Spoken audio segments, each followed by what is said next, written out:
भवानी शंकरो वंदे श्रद्धा विश्वास रूपिणो याभ्यां विना न पश्यन्ति सिद्धा कामेश्वरम।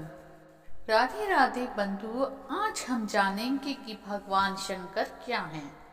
आप लोग चैनल पर नए हैं तो चैनल को लाइक करके सब्सक्राइब करें ताकि आपको आने वाली रोचक जानकारी प्राप्त हो सके। भगवान की शंकर के भक्त हैं तो कमेंट्स में ओम नमः शिवाय जय महाकाल लिखना ना भूलें। ये प्रसंग जब का है, गोस्वामी तुलसीदास जब रामायण का निर्माण करने लगे तो उनके मन में एक विचार आया।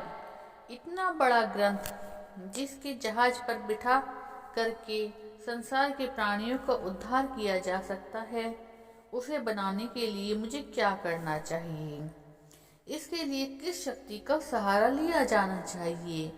उन्होंने यह कहा कि भवानी शंकर की वंदना करनी चाहिए और उनकी सहायता लेनी चाहिए। उनकी शक्ति के बिना इतना बड़ा रामचरितमानस जिस पर बिठा करके अनेक मनुष्यों को भव सागर से पार किया जा सकता है, यह कैसे संभव होगा। उन्होंने भवानी और शंकर की वंदना की। पश्चात उनके मन में एक विचार आया कि आखिरी भगवान शंकर क्या हैं और शक्ति कहाँ से आ जाती है, क्यों आ जाती है, उद्धार कैसे हो सकता है। ऐसे अनेक प्रश्न तुलसीदास के मन में उत्पन्न हुए। उनका समाधान भी उसी श्लोक में हुआ जिसका कि मैं आप लोगों के सम्मुख विवेचन किया। भवानी शंकरो वंदे, भवानी और शंकर की हम वंदना करते हैं। ये कौन है? श्रद्धा विश्वास रूपिणो, अर्थात श्रद्धा का नाम पार्वती है और विश्वास का नाम शंकर है। श्रद्धा और विश्वास इन दोनों का नाम ही शंकर पार्वती है। इनका प्रतीक विग्रह मूर्ति हम मंदिरों में स्थापित करती हैं। इनके चरणों पर अपना मस्तक झुकाती हैं, जल चढ़ाती हैं, बेलपत्र चढ़ाते हैं, आरती करते हैं। यह सब क्रिया कृत्य हम करते हैं, लेकिन मूलतः शंकर क्या है? श्रद्धा और विश्वास। याभ्याम बिना न पश्यन्ति, जिनकी पूजा के बिना कोई सिद्ध पुरुष भी भगवान को प्राप्त नहीं कर सकता। भवानी शंकर की इस महत्ता और महत्व पर मैं विचार करता रहा। तब एक और पौराणिक कथा मेरे सामने आई। पौराणिक कथा आती है कि एक संकट का समय था जब भगवान परशुराम को यह मालूम पड़ा कि सब जगह अन्याय अत्याचार फैल गया, अनाचार फैल गया। इसके निवारण के लिए क्या करना चाहिए? परशुराम जी उत्तरकाशी गए और वहां भगवान शिव का तप करने लगे। तप करने के पश्चात भगवान शंकर ने उन्हें एक परशु दिया और कहा कि अनीति का, अन्याय का, अत्याचार का इस संसार में से उच्छेदन किया जा सकता है और आपको करना चाहिए। भगवान शंकर की ऐसी महत्ता और ऐसी शक्ति का वर्णन पुराणों में पाया गया है, पर आज हम देखते हैं कि वह शक्ति कुंठित कैसे हो गई। हम शंकर की पूजा करते हैं पर समस्याओं से घिरे हुए हैं। शंकर की शक्ति वरदान होकर के भी सामने क्यों नहीं आती? शंकर के भक्त होते हुए भी हम किस तरीके से पिछड़ते और पद से दलित होते चले जा रहे हैं। भगवान हमारी कब सहायता कर सकती हैं? यह विचार मैं देर तक करता रहा। 18 पुराणों का अनुवाद मैं संस्कृत से हिंदी में करता रहा। उसमें से शिव पुराण की एक कथा मुझे याद आ गई जिसने हमारी शंका का समाधान कर दिया। भगवान शंकर हमारी सहायता क्यों नहीं करते? क्यों नहीं उनकी शक्ति का लाभ मिलता? क्यों उनके चमत्कार हमें दिखाई नहीं पड़ते? जबकि शंकर भगवान के भक्त जिन्होंने क्या से क्या अनुदान प्राप्त किए हैं, जो भी तप करने के लिए खड़ा हो गया वह ना जाने क्या से क्या प्राप्त करता चला गया। हम और आप जैसे शिव उपासक उस शक्ति को प्राप्त न कर सकती हों, ऐसी बात नहीं, पर कहीं ना कहीं चूक रह जाती है, कहीं ना कहीं भूल रह जाती है। उस भूल को हमें निकालना ही पड़ेगा और निकालना ही चाहिए। इसके बिना अध्यात्म का पूरा लाभ नहीं मिल सकेगा। दुनिया के सामने हम सिर उठाकर यह नहीं कह सकेंगे कि हम एक ऐसी शक्ति के उपासक हैं जो अपनी उंगली के इशारे से पूरी दुनिया को हिला सकती है। तो गलती और चूक कहाँ हो गई? चूक और गलती वहाँ हो गई जहाँ भगवान शिव और पार्वती का असली रूप हमको समझ में नहीं आया। उसके पीछे जो फिलॉसफी है वह समझ में नहीं आई, मात्र उसका भारी रूप समझ में आ गया। भगवान शंकर का भी एक कलेवर है और एक प्राण, एक बहिरंग स्वरूप है और एक अंतरंग स्वरूप है। जब हम दोनों को मिला देंगे तब पॉजिटिविटी और नेगेटिविटी दोनों तारों को मिला करके जिस तरीके से स्पार्क उठते हैं और करंट चालू होता है, बहिरंग रूप के बारे में आप जानते हैं और जिस तक आप सीमित हो गए हैं। वह कलेवर जो मंदिर में बैठा हुआ है, जिसके चरणों में हम मस्तक झुकाते हैं, जल चढ़ाते हैं, पूजा करते हैं, प्रार्थना करते हैं, आरती उतारते हैं, जय जयकारे लगाते हैं, यह बहिरंग कलेवर है। इसकी भी सख्त जरूरत है, परंतु यही सब कुछ नहीं है। हमें अंतरंग रूप के बारे में जानना चाहिए, शिव का तत्व ज्ञान। शिव भारतीय धर्म के प्रमुख देवता हैं। ब्रह्मा और विष्णु की त्रिवर्ग में उनकी गणना होती है। पूजा उपासना में शिव और उनकी शक्ति की प्रमुखता होती है। उन्हें सरलता की मूर्ति माना जाता है।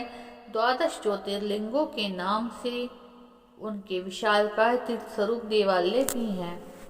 साथ ही यह भी होता है कि खेत की मेंढ पर किसी वृक्ष की छाया में छोटी चबूतरी बनाकर गोल पत्थर की उनकी प्रतिमा बना ली जाए। पूजा के लिए 1 लोटा जल चढ़ाना पर्याप्त है। संभव हो तो बेलपत्र भी चढ़ा सकते हैं। फलों की उपेक्षा वह नहीं करते। ना वह धूप दीप नैवेद्य चंदन पुष्प जैसे उपचार अलंकारों के प्रति उनका आकर्षण है। क्या शिव कहीं हैं? अगर है तो उनकी क्रिया प्रवृत्ति क्या है? इन प्रश्नों का उत्तर बाल विनोद की तरह नहीं दिया जाना चाहिए। उनका वर्चस्व साधारण मनुष्यों जैसा नहीं है। उन्हें रोटी, कपड़ा और मकान जैसी अनिवार्य साधन सामग्री जुटानी पड़े। वे सर्वव्यापी हैं और निराकार हैं।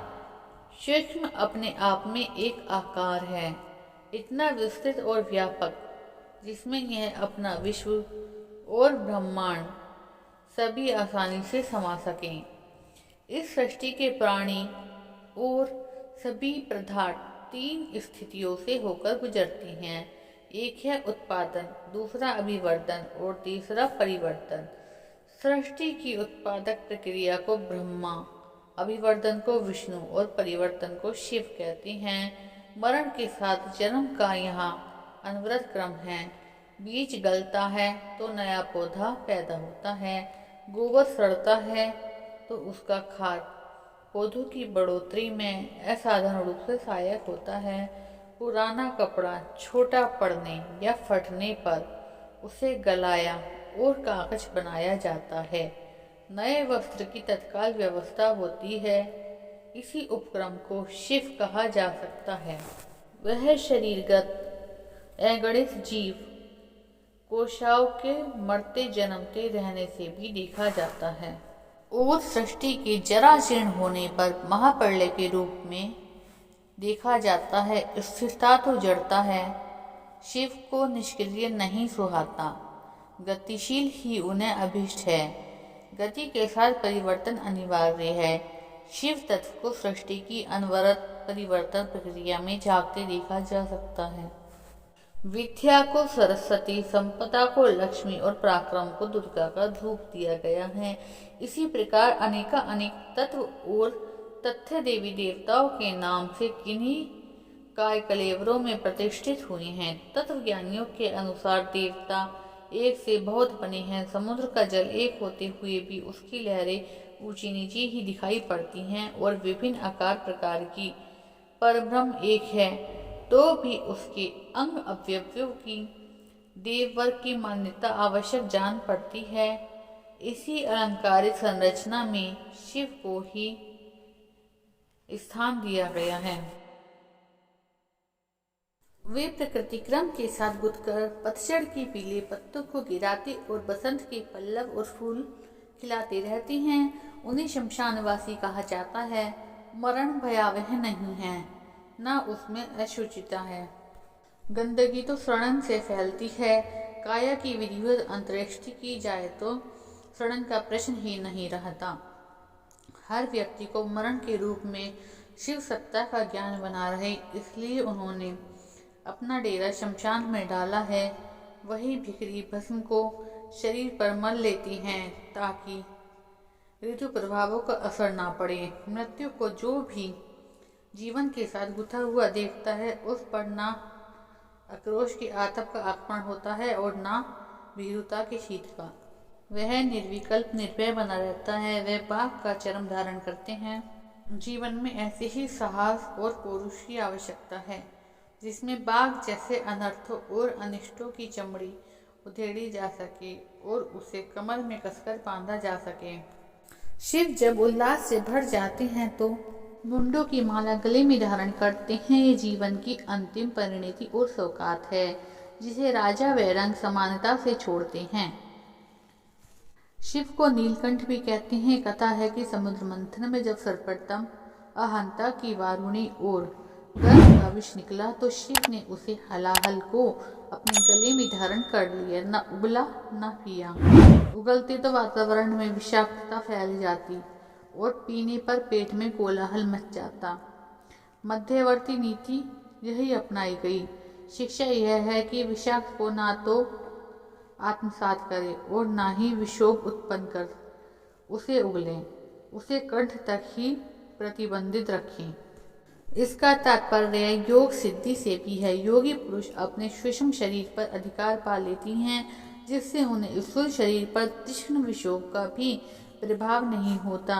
उन्हें भी वह सामान्य मानकर पचा लेते हैं। इसलिए इसका अर्थ है कि संसार में अपमान, कटुता आदि दुख कष्टों का उस पर कोई प्रभाव नहीं होता। उन्हें भी वह साधारण घटनाएं मानकर आत्मसात कर लेता है और विश्व कल्याण की अपनी आत्मिक वृत्ति निश्चल भाव से बनाए रहता है। दूसरे व्यक्तियों की तरह लोकोपचार करते समय इसका कोई ध्यान नहीं होता। वह निर्विकार भाव से सबकी भलाई में जुटा रहता है। खुद विष पीता है और औरों के लिए अमृत लुटाता रहता है। शिव का वाहन वृषभ है, जो शक्ति का पुंज भी है, सौम्य और सात्विक भी है। ऐसी ही आत्माएं शिव तत्व से लदी रहती हैं और नंदी जैसा श्रेय पाती हैं। शिव का परिवार भूत पलीत जैसे अनपढ़ों का परिवार है। पिछड़े अपंगों विक्षिप्तों को हमेशा साथ लेकर चलने से ही सेवा सहयोग का प्रयोजन बनता है। भगवान शिव का रूप गोल बना हुआ है, अर्थात शिवलिंग। गोल क्या है? ग्लोब। यह सारा विश्व ही तो भगवान है। अगर विश्व को इस रूप में माने तो अध्यात्म के मूल में चले जाएंगे, जो भगवान राम कृष्ण ने अपने भक्तों को दिखाया था। गीता के अनुसार जब अर्जुन मोह में डूबा हुआ तब भगवान ने अपना विराट रूप दिखाया और कहा कि यह सारा विश्व ब्रह्मांड जो कुछ भी है वो मेरा ही रूप है। एक दिन यशोदा कृष्ण को धमका रही थी, तुमने मिट्टी कैसे खाई? तो वे बोले, नहीं, मैंने मिट्टी नहीं खाई। और उन्होंने मुंह खोलकर सारा विश्व ब्रह्मांड दिखाया और कहा कि यह मेरा असली रूप है। भगवान राम ने भी यही किया था। रामायण में वर्णन आता है, माता कौशल्या और काकभुषुंडी जी को उन्होंने अपने विराट रूप का दर्शन कराया। इसका मतलब यह है कि हमें सारे विश्व को भगवान की विभूति, भगवान का स्वरूप मानकर ही चलना चाहिए। शंकर की गोह पिंडी उसी का छोटा सा स्वरूप है, जो बताता है कि यह विश्व ब्रह्मांड गोल है, एटम गोल है, धरती माता, विश्व माता गोल है। इसको हम भगवान का स्वरूप माने और विश्व के साथ वह व्यवहार करें जो हम अपने लिए चाहते हैं। दूसरों से तो सब इच्छा रखते हैं, लेकिन खुद ऐसा नहीं करते। फिर हमारी शक्ति, हमारा ज्ञान, हमारी क्षमता वह हो जाए जो शंकर के भक्तों की होनी चाहिए। भगवान शंकर के गले में पड़े हुए काले सांप और मुंडों की माला। काले विषधरों का इस्तेमाल इस तरीके से किया गया है कि उन्होंने उनके लिए वह फायदेमंद हो गई, उपयोगी हो गए और काट भी ना पाए। भगवान शंकर की इस शिक्षा को हर भक्त शंकर को अपनी फिलॉसफी में सम्मिलित करना चाहिए। किस तरीके से उन्हें गले से लगाना चाहिए और किस तरीके से उनसे फायदा उठाना चाहिए। शंकर जी के गले में पड़ी मुंडों की माला भी यह कह रही है कि जिस चेहरे को हम 20 बार शीशे में देखते हैं, सजाने संवारने के लिए रंग पाउडर पोतते हैं, मेकअप करते हैं, वह मुंडों की हड्डियों का एक टुकड़ा मात्र है। चमड़ी जिसे ऊपर से सुनहरी चीजों से रंगवा दिया जाता है और जिस बाहरी रंग के टुकड़े को हम देखते हैं उसे उखाड़ कर देखें तो मिलेगा कि इंसान की जो खूबसूरती है इसके पीछे सिर्फ हड्डी का टुकड़ा जमा हुआ है। हड्डियों की मुंडमाला भी यह शिक्षा देती है कि हमें भगवान शंकर के चरणों में कैसे बैठना न चाहिए। शंकर जी का विवाह हुआ तो लोगों ने कहा कि किसी बड़े आदमी को बुलाओ, देवताओं को बुलाओ। उन्होंने कहा नहीं, हम बारात में तो भूत प्रेत ही चलेंगे। रामायण का छंद है, तनुशीन को अति पीन पावन, को अपावन तनु धरे। शंकर जी ने भूत पलितों का, पिछड़ों का भी ध्यान रखा है और अपनी बारात में ले गए। आपको भी इनको अपने साथ लेकर चलना है। शंकर जी के भक्तों, अगर आप इन्हें साथ लेकर चल नहीं सकते तो फिर आपको सोचने में मुश्किल पड़ेगी, समस्याओं का सामना करना पड़ेगा। फिर जिस आनंद और खुशहाली में शंकर के भक्त रहते हैं, आप उस तरह नहीं रह पाएंगे। जिन शंकर जी के चरणों में आप बैठे हुए हैं उनसे क्या कुछ सीखेंगे नहीं, पूजा ही करते रहेंगे। यह सब चीजें सीखने के लिए ही हैं। भगवान का कोई खास पूजा की आवश्यकता नहीं है। शंकर भगवान की सवारी क्या है? बैल। वह बैल पर सवार होते हैं। बैल उसे कहते हैं जो मेहनत कश होता है, परिश्रमी होता है। जिस आदमी को मेहनत करनी आती है, वह चाहे भारत में हो, इंग्लैंड में, फ्रांस में, कहीं भी रहने वाला हो, वह भगवान शंकर की सवारी बन सकता है। भगवान सिर्फ उनकी सहायता किया करते हैं जो अपनी सहायता आप करते हैं। बैल हमारे यहाँ शक्ति का प्रतीक है, हिम्मत का प्रतीक है। आपको हिम्मत से काम लेना पड़ेगा और अपनी मेहनत तथा अपने खून पसीने पे निर्भर रहना पड़ेगा। अपनी अकल के ऊपर भी निर्भर रहना पड़ेगा। आपको उन्नति के द्वार और कोई नहीं खोल सकता, स्वयं ही खोलना होगा। और भैंसी के ऊपर कौन सवार होता है? वह शनिचर। भैंसा वह होता है जो काम करने से जी छुड़ाता है। बैल हमेशा से शंकर जी का बड़ा प्यारा रहा है। वह उस पर सवार रहे हैं, उनको पुचकाते हैं, खिलाते हैं, पिलाते हैं, नहलाते धुलाते हैं और अच्छा करके रखते हैं। हमको और आपको बैल बनना चाहिए, यही शंकर जी की शिक्षा है। शिव जी का मस्तक ऐसी विभूतियों से सुसज्जित है जिन्हें हर दृष्टि से उत्कृष्ट और आदर्श कहा जाता है। मस्तक पर चंदन स्तर ही नहीं, चंद्रमा जैसी संतुलनशीलता धारण की हुई है। शिव के मस्तक पर चंद्रमा है जिसका अर्थ है शांति, संतुलन। चंद्रमा मन की मुदित अवस्था का प्रतीक है, अर्थात योगी का मन सदैव चंद्रमा की भांति प्रफुल्लित रहता है, उसके समान खिला निशंक होता है। चंद्रमा पूर्ण ज्ञान का प्रतीक भी है, अर्थात उसे जीवन की अनेक गहन परिस्थितियों में रहते हुए भी किसी प्रकार के विभ्रम और ऊहापोह नहीं होता।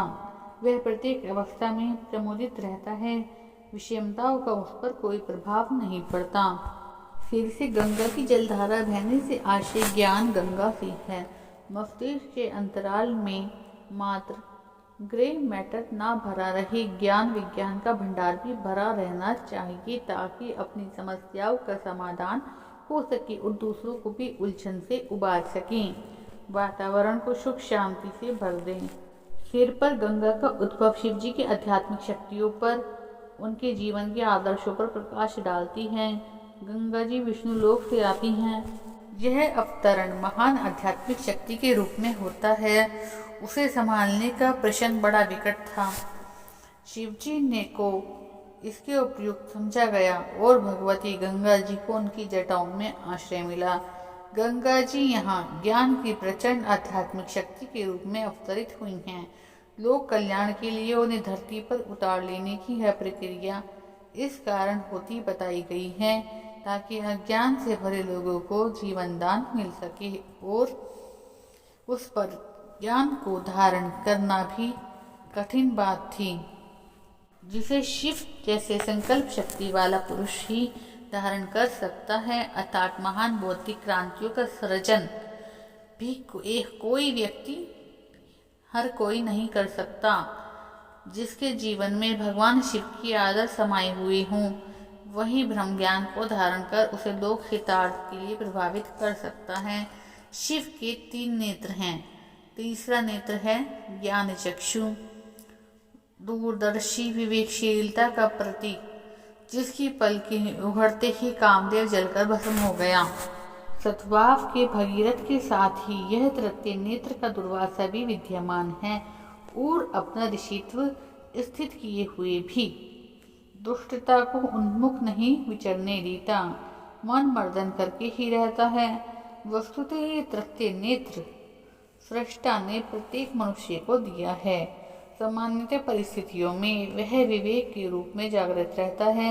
वह अपने आप में इतना सशक्त और पूर्ण होता है कि काम वासना जैसे गहन प्रकोप भी उस पर कोई प्रभाव नहीं डाल सकते। उन्हें भी जला डालने की क्षमता उसके विवेक में बनी रहती है। यदि यह तीसरा नेत्र खुल जाए तो सामान्य मनुष्य भी बीज गलने जैसा दुस्साहस करके विशाल वटवृक्ष बनने का। भगवान शंकर के 3 नेत्र हैं। ये कहा जाता है यदि यह तीसरा नेत्र खुल जाए तो सामान्य मनुष्य भी बीज गलने जैसा दुस्साहस करके विशाल वटवृक्ष बनने का असंख्य गुना लाभ प्राप्त कर सकता है। तीसरे नेत्र से तात्पर्य है अपने आप को साधारण क्षमता से उठाकर विशिष्ट श्रेणी में पहुंचा देना। 3 भवबंधन माने जाते हैं, लोभ, मोह, अहंकार। इन तीनों को ही नष्ट करने वाले ऐसे एक अस्त्र की त्रिपुरारी शिव को आवश्यकता है, जो हर क्षेत्र में औचित्य की स्थापना कर सके। यह शस्त्र त्रिशूल रूप में धारण किया गया ज्ञान, कर्म और भक्ति की पैनी धाराओं का है। शिव डमरू बजाते और मौज आने पर नृत्य भी करते हैं। यह प्रलयंकर की मस्ती का प्रतीक है। व्यक्ति उदास, निराश और खिन्न विपन्न बैठकर अपनी उपलब्धि शक्तियों को ना खोए, पुलकित प्रफुल्लित जीवन जिए। शिव यही करते हैं, इसी नीति को अपनाते हैं। उनका डमरू ज्ञान, कला, साहित्य और विजय का प्रतीक है। वह पुकार पुकार कर कहता है कि शिव कल्याण की देवता हैं। उनके विचारों रूपी खेत में कल्याणकारी योजनाओं के अतिरिक्त और किसी वस्तु की उपज नहीं होती। विचारों में कल्याण की समुद्री लहरें हिलोरे लेती हैं। उनके हर शब्द में सत्यम शिवम की ही ध्वनि निकलती है। डमरू से निकलने वाली सात्विकता की ध्वनि सभी को मंत्रमुग्ध सा कर देती है और भी उनके समीप आता है उसे अपना बना लेती है। शिव का आकार लिंग स्वरूप भी माना जाता है। उसका अर्थ यह है कि सृष्टि साकार होते हुए भी उसका आधार आत्मा है। ज्ञान की दृष्टि से उसके भौतिक सौंदर्य का कोई बड़ा महत्व नहीं है। मनुष्य को आत्मा की उपासना करनी चाहिए, उसी को ज्ञान प्राप्त करना चाहिए। जो निराकार और साकार में भेद न कर सके। सांसारिक रूप, सौंदर्य और विविधता में घसीटकर उस मौलिक सौंदर्य को तिरोहित नहीं करना चाहिए। ग्रस्त होकर भी योगी होना और पूर्ण योगी होना, वो भी शिव जी के जीवन की महत्वपूर्ण घटना है। सांसारिक व्यवस्था को चलाती हुई भी वे योगी रहती हैं, पूर्ण ब्रह्मचर्य का पालन करती हैं। वह अपनी धर्मपत्नी को भी मातृ शक्ति के रूप में देखती हैं। यह उनकी महानता का दूसरा आदर्श है। रिद्धि सिद्धियाँ उनके पास रहने में गर्व अनुभव करती हैं। यहाँ उन्होंने यह सिद्ध कर दिया है कि गृहस्थ रहकर भी आत्मकल्याण की साधना असंभव नहीं है। जीवन में पवित्रता रखकर उसे हंसते खेलते पूरा किया जा सकता है। शिव के प्रिय आहार में एक सम्मिलित है भांग। भांग का अभिप्राय है भंग अर्थात विच्छेद, विनाश, माया और जीव की एकता का भंग, अज्ञान आवरण का भंग, संकीर्ण स्वार्थपरता का भंग, कषाय कल्मशों का भंग। यही है शिव का रुचिकर आहार। जहाँ शिव की कृपा होती है वहाँ अंधकार की निशा भी भंग हो रही होगी और कल्याणकारक अरुणोदय का पुण्य दर्शन मिल रहा होगा। शिव को पशुपति कहा गया है। पशुत्व की परिधि में आने वाली दुर्भावनाओं और दुष्प्रवृत्तियों का नियंत्रण करना पशुपति का काम है। नर पशु के रूप में रह रहा जीव जब कल्याणकर्ता शिव की शरण में आता है तो सहज ही पशुता का निराकरण हो जाता है। क्रमशः मनुष्यत्व और देवत्व विकसित होने लगता है। महामृत्युंजय मंत्र में शिव को त्र्यंबकम और सुगंधि पुष्टिवर्धनम कहा गया है। विवेक दान को त्रिवर्ग कहते हैं। ज्ञान, कर्म और भक्ति भी त्र्यंबकम है। इस त्रिवर्ग को अपनाकर मनुष्य का व्यक्तित्व प्रत्येक दृष्टि से परिपुष्ट और परिपक्व होता है। उसकी समर्थता और संपन्नता बढ़ती है। साथ ही श्रद्धा, सम्मान भरा सहयोग उपलब्ध करने वाली यशस्वी उपलब्धियां भी करत लगत होती हैं। यही सुगंध है। गुण, कर्म, स्वभाव की उत्कृष्टता का प्रतिफल यश और बल के रूप में प्राप्त होता है। इसी रहस्य का उद्घाटन महामृत्युंजय मंत्र में विस्तार पूर्वक किया गया है। देवताओं की शिक्षाओं और प्रेरणाओं का मूर्तमान करने के लिए अपने ही हिंदू समाज में प्रतीक पूजा की व्यवस्था की गई है। जितने भी देवताओं के प्रतीक हैं उन सबके पीछे कोई ना कोई संकेत भरा पड़ा है, प्रेरणाएं और दिशाएं भरी पड़ी हैं। अभी भगवान शंकर का उदाहरण दे रहा था। आपको यह कह रहा था कि सारे विश्व का कल्याण करने वाले शंकर जी की पूजा और भक्ति के पीछे जिन सिद्धांतों का समावेश है हमको उन्हें सीखना चाहिए था, जानना चाहिए था, जीवन में उतारना चाहिए था। लेकिन हम उन सब बातों को भूलते हुए चले गए। केवल चिन्ह पूजा तक सीमित रह गए। विश्व कल्याण की भावना को हम भूल गए, जिसे शिव शब्द के अर्थों में बताया गया है। शिव माने कल्याण। कल्याण की दृष्टि रख करके हमको कदम उठाने चाहिए और हर क्रियाकलाप को सोचने के तरीके का निर्माण करना चाहिए। यह शिव शब्द का अर्थ होता है सुख हमारा कहाँ है यह नहीं, वरन कल्याण हमारा कहाँ है। कल्याण को देखने की अगर हमारी दृष्टि पैदा हो जाए तो हम कह सकते हैं कि हमने भगवान शिव के नाम का अर्थ जान लिया। ओम नमः शिवाय का जप तो किया, लेकिन शिव शब्द का मतलब क्यों नहीं समझा। मतलब समझना चाहिए था और तब जप करना चाहिए था, लेकिन हम मतलब को छोड़ते चले जा रहे हैं और बाह्य रूप को पकड़ते चले जा रहे हैं। ऐसे काम बनने वाला नहीं है। हिंदू समाज के पूज्य, जिनकी हम दोनों वक्त आरती उतारते हैं, जप करते हैं, शिवरात्रि के दिन पूजा और उपवास करते हैं, ना जाने क्या क्या प्रार्थनाएं करते हैं और कराते हैं। क्या वे भगवान शंकर हमारी कठिनाइयों का समाधान नहीं कर सकते? क्या हमारी उन्नति में सहयोग नहीं दे सकते? भगवान को देना चाहिए। हम उनके प्यारे हैं, उपासक हैं, हम उनकी पूजा करते हैं। अगर पात्रता हमारी विकसित होती चली जाएगी तो वह लाभ भी मिलते चले जाएंगे जो भगवान के शंकर के भक्तों को मिलने चाहिए। जो सारे जगत को अपने भीतर लीन कर लेते हैं वे ही भगवान शिव हैं। शिव महिमन स्तोत्र में एक जगह लिखा था, महासमुद्र रूपी शिव जी का एक अखंड पर तत्व है। इनकी अनेक विभूतियां अनेक नामों से पूजी जाती हैं। यही सर्वशक्तिमान है।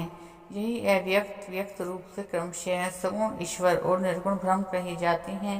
यही परमात्मा, जगतात्मा, शंकर, रुद्र आदि नामों से संबोधित किए जाते हैं। ये भक्तों को अपनी गोद में रखने वाले आशुतोष हैं। यही त्रिविधि तापों का शमन करने वाले हैं। यही वेद और प्रणव के उत्तम हैं। इन्हीं को वेदों ने नीति नीति कहा है। साधन पथ में यही ब्रह्मवादियों के ब्रह्म, सांख्य मतवाली लंबियों के पुरुष और योग पथ में आरूढ़ होने वालों की प्रणव और अर्धमात्रा हैं। जो सुखादि प्रदान करती है वही रात्रि है, क्योंकि दिन भर थक कर थकावट को दूर करने की नव जीवन का संचार करने वाले भी यही हैं। यदि शिव को अच्छे मायनों में, सच्चे मायनों में जान लिया जाए तो मनुष्य शिवों की अवस्था में पहुंच जाएगा। चैनल पे ओम नमः शिवाय लिखना ना भूलें।